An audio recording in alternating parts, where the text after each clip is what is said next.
पैसा, कितना प्यार करते हैं आप पैसे से?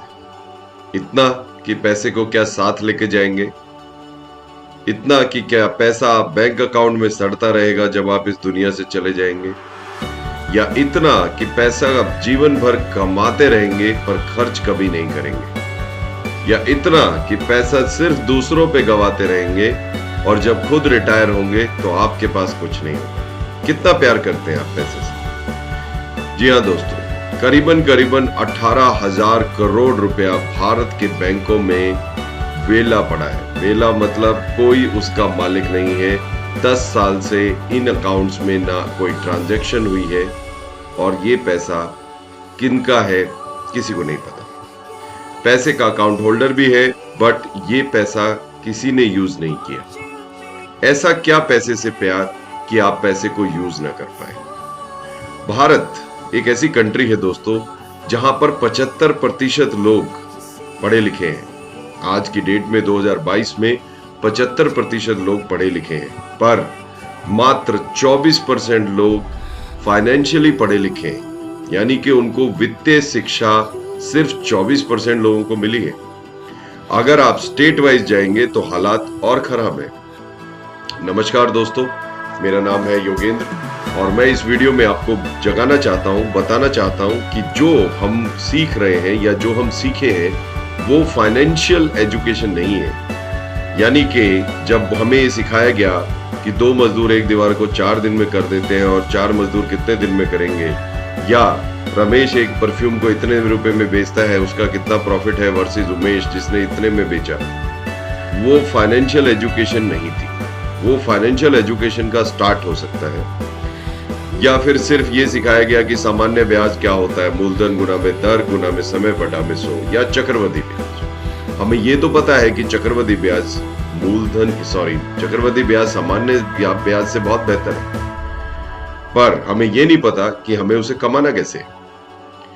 और जब भी कोई फाइनेंशियल प्लानिंग या कोई क्वेश्चन की बात होती है तो हम ये बोलते हैं कि हम अपने दोस्तों से बात करेंगे या रिश्तेदारों से या माँ बाप से बात करेंगे। फ्रेंड्स, इंडिया में सिर्फ 24% लोग फाइनेंशियल एजुकेशन जानते हैं, यानी उनको ये पता है कि क्या होता है डेट, क्या होती है इन्वेस्टमेंट, क्या होती है सेविंग्स और क्या होता है इन्वेस्टमेंट के साथ साथ वेल्थ क्रिएशन।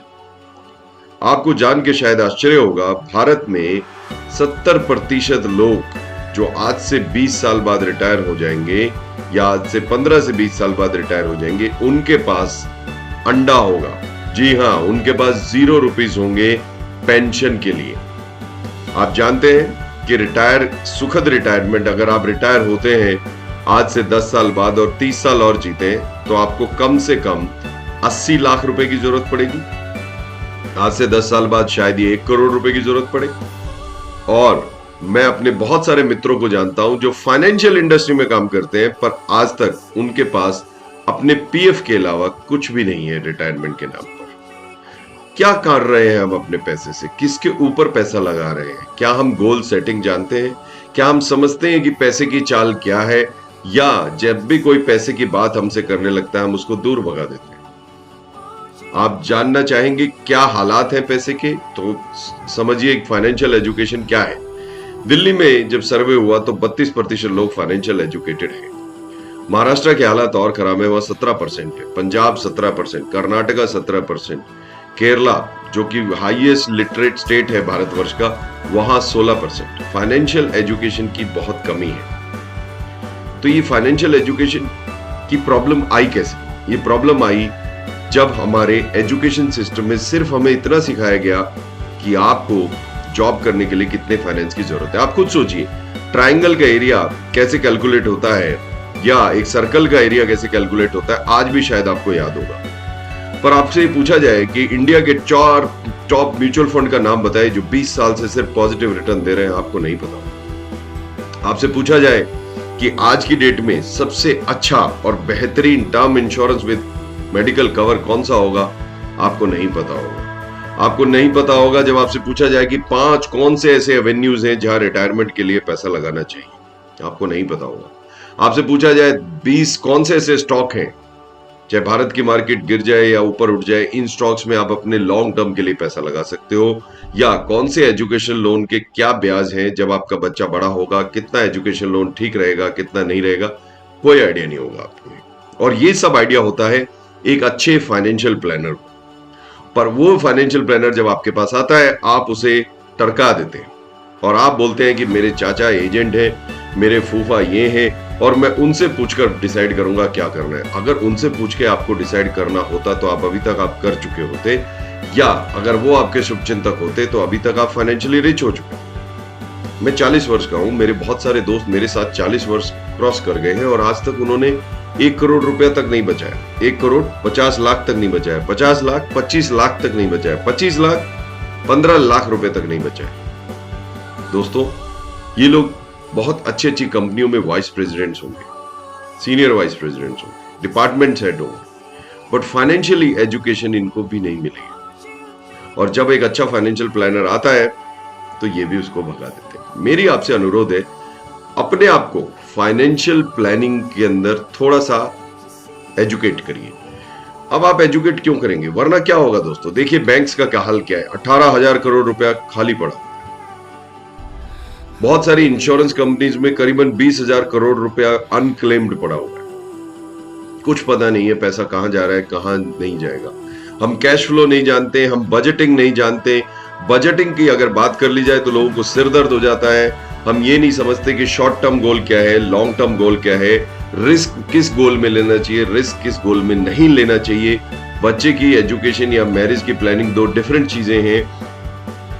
ये बातें समझना बहुत मुश्किल नहीं है दोस्तों, ये सिर्फ आपके ऊपर है। आपको क्या करना है? आप दो काम कर सकते हैं, अपने आप को फाइनेंशियली एजुकेट कर सकते हैं, जिसके लिए मैं आपको अनुरोध करूंगा, आप अखबार पढ़ें, जैसे कि इकोनॉमिक टाइम्स वेल्थ जो हर सोमवार को आता है, और उससे कुछ कुछ मीनिंग समझने की कोशिश करें। यूट्यूब, गूगल का सहारा लें, कुछ मीनिंग्स को समझे कैसे पैसे को लगाया जा सकता है। नंबर 2, और सबसे इंपॉर्टेंट ये है कि मैं आपसे अनुरोध करूंगा, एक अच्छा फाइनेंशियल प्लानर, सच्चा फाइनेंशियल प्लानर अपने जीवन में लाइए। जो हो सकता है कि एक इंश्योरेंस एजेंट हो, पर वो एक ट्रू फाइनेंशियल प्लानर है जो आपको इमरजेंसी फंड की प्लानिंग करता है, कैश फ्लो की प्लानिंग करता है, आपके रिटायरमेंट की प्लानिंग करता है, आपके बच्चे के एजुकेशन फंड की प्लानिंग करता है, और आपके लिए कोई short term goal, long term goal, ये सारे डिजाइन करता है, और आपको प्रोडक्ट की बजाय आपके फाइनेंसिस को मैनेज करने में हेल्प करता है। ऐसे फाइनेंशियल प्लानर को अपने जीवन में लाइए।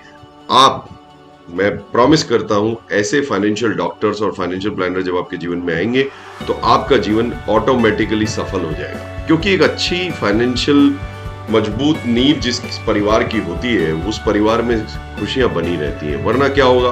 क्रेडिट कार्ड ड्यूज होंगे, बहुत सारे लोन होंगे, यार दोस्तों के उधार होंगे, और कुछ भी मैनेज नहीं होगा। और भगवान ना करे कुछ बीच में अनहोनी हो जाए, बीमारी हो जाए, किसी की डेथ हो जाए, तो कुछ नहीं होगा, परिवार रोड पे आ जाएगा। दोस्तों, ऐसा मत करिए, प्लीज अंडरस्टैंड करिए। जो हमें स्कूलों में पढ़ाया गया वो इनफ नहीं था। ये बहुत सीरियस मैटर है। अपने लिए और अपने परिवार के लिए और अपने भविष्य के लिए फाइनेंशियल प्लानिंग के बारे में सीखिए, एक अच्छे फाइनेंशियल प्लानर से मिलिए, और आज से अपनी फाइनेंशियल प्लानिंग को ठीक करना चाहिए। All the very best. हमारे वीडियो देखते रहिए और हमें लाइक करते रहिए। प्लीज सब्सक्राइब कीजिए, शेयर कीजिए, ताकि हम आपको फ्री ऑफ कॉस्ट ये नॉलेज शेयर करते रहें। Thank you so much. Happy financial planning.